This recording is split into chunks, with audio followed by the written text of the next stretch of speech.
Flora Salonik grew up in one of Tanzania's busiest cities, Arusha. She has a university education and speaks 4 languages. These days she depends on the earth for her livelihood. Flora's life changed because she fell in love with a man from the Dorobo people. About 10 years ago, I met this man. We fell in love and got married. We met in Tana, got talking, and started dating. After they were married, her husband Ashira brought Flora to the tiny village of Kijungu on Tanzania's South Maasai Steppe. A 4-day journey on foot from Arusha is one of the most remote places in Tanzania. Flora's family knew that she was leaving the comforts of the city for a world without electricity or almost any modern conveniences. A world where it takes a 40-minute walk just to get water.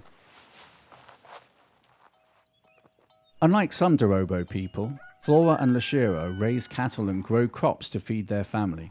The Dorobo are one of the few hunter-gatherer societies left in East Africa. The Dorobo lifestyle means that Lashiro often spends long periods away from home while hunting. Flora is often left to care for their 3 children, their farm, and their home by herself. She gave up everything for Lashiro, and now she hardly sees him.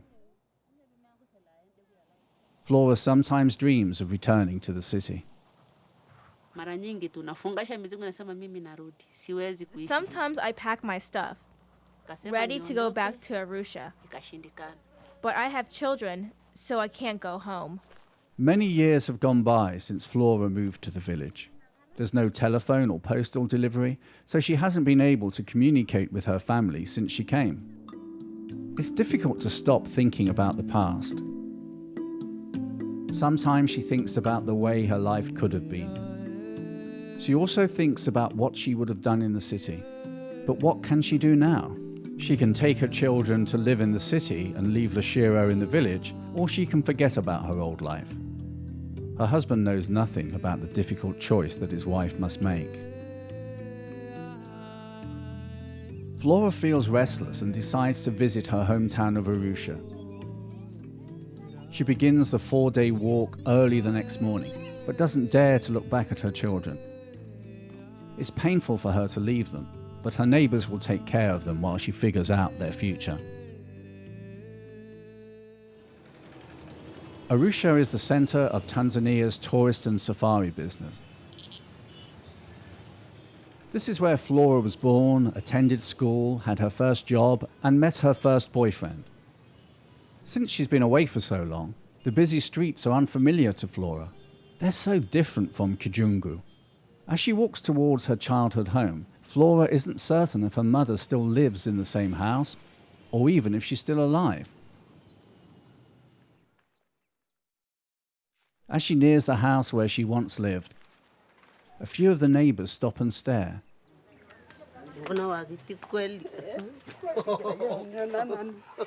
It's an emotional reunion.